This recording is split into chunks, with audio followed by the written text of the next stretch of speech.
Apple OS 26.1 came out in the past week here.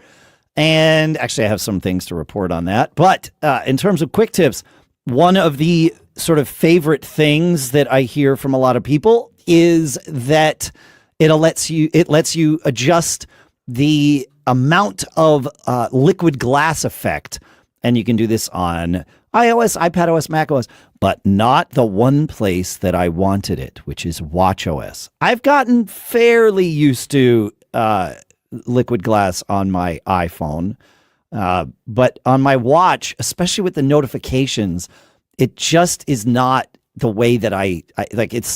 I don't need to see the background trying to shine through when there's notifications. There's not enough other visual context on the screen to make that make any sense to me. So the way I turn it off, though, is on watchOS.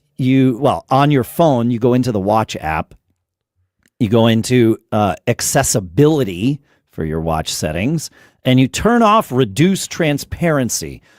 This is a repeat of a tip that prior to iOS 26.1 we would use on iOS in order to turn off liquid glass there too. But if you reduce transparency, it goes away, and notifications on my watch are easily readable without some weird thing from the background trying to distort my visual representation of a notification. So, yeah. And that's turn on reduce transparency, right? You said off. I'm sorry. Thank you. For a second. No, I got caught. Thanks for catching me.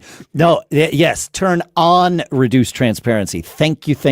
Yes, that is 100% correct. Yeah, turn that on, and it turns off the liquid glass effect. Don't not undo that. Yeah. Don't not undo that. That's it. If there was ever a show title that came up so early. Yeah.